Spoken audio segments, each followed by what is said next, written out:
This is the three-piece Salvia Azure. These are snow plants that are perfect as in-ground, in borders, in cutting gardens. They are brand new today.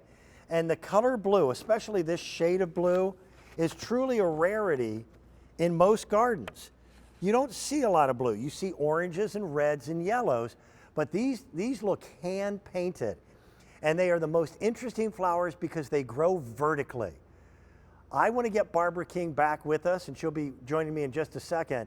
I know how passionate you are about bringing top of the line quality plants at affordable pricing. Is this one of your favorites? Was over the moon when I found this salvia. This color just blew my mind. It is that beautiful, I call it Delft blue, with the bicolor of the white. Yes, this is truly a huge magnet for pollinators Yes. and butterflies in the garden, but this was a magnet for my eyes. I just was drawn to this color. It gave me goosebumps to know that I can grow this as like a specimen plant as a focal point in the garden, or I could put these in containers, or I could use them as cut flowers and bring that beautiful fragrance into the house as well. They dry beautifully, but truly, Dan, I just was mesmerized with this color. Blue is so hard to find in flowers. Mm-hmm. Never mind just the blue. My craze right now for decorating is the blue and white. For years, I've loved it. And now I can look through my living room that's all decorated in blue and white and have that mirror back at me from in the middle of the garden. There's a garden here and tour house, Winter Tour. I believe it was owned by the DuPonts. Uh-huh. Huge, Yep. magnificent gardens. And one of their clever things was a room was decorated and through the window, the same colors in the garden. So I stole that idea. This That's plant nice. is something that, thank you. Mother Nature really takes care of the salvias. They are a tough, hardy plant. They grow in like a clump form, this variety does, and it's not going to be something that takes over the garden. So I love the low maintenance in this. I love that deer and the bunny don't particularly like this. So it's a plant that you don't really have to worry about. You're just going to get those beautiful blooms in late spring to midsummer, and then the pollinators are going to really be a magnet to it. If you notice, Dan, too, they're not just like a flower here and there. The entire stem Mm-hmm. is filled with these beautiful blue and white blossoms. The pollinators will be drawn to this, butterflies, bees, hummingbirds, and it is going to be a delight to look at.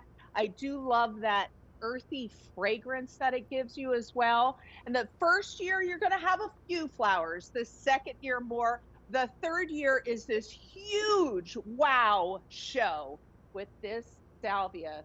This is something that our customers at the flower shop were just loving. And I love that our growers that find things for us, Right. they will call me and they'll say, this is the hottest thing right now. So we get a little info, a little intel Yep. before everyone else.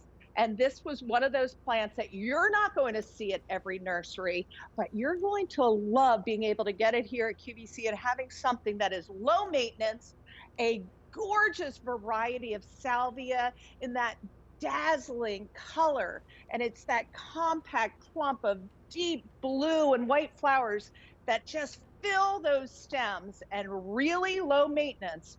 And this is a staple for every sunny garden. It's drought tolerant, and it's just a lovely plant to have that you can use as cut flowers as well. Easy to plant. It's going to take temperatures also as low as 30 degrees. It really is a strong, tough, hardy plant that gives so much more than you have to do for it, which I love that. Easy to plant too. We give you beautiful, fresh roots. These are not roots that have been sitting on a shelf somewhere. If you have a second here, I can show you how we can plant this. I'm going to move Sure. this back. We Dan, we also always give the gardening guide. So the gardening guide gives lots of tips and hints for how to plant and what to do at the end of the season. But look at these big, beautiful roots. The roots are something that you want to make sure you dig a hole large enough to accommodate those roots without bending them. So I'm gonna get my hands in the dirt. This is the time of year that you just really love to get your hands in the dirt. And you're going to fill in the soil around, filling in those little air pockets that might form, and actually cover the crown and the buds Yep. with about an inch of soil.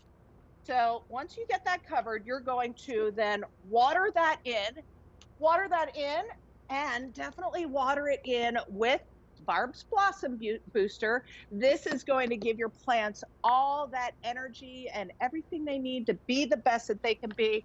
People fall in love with the Blossom Booster for all of their plants, but definitely water it in with that. And then you're going to enjoy these plants that are focal points in the garden or in containers. Beautiful plants that are really low maintenance, and that dazzling color of that blue and white, like the Delft china that we saw when we were in Oh, that's Holland. a great example. This just, right? It's Yeah. so delightful. And so The unusual. blues, the white.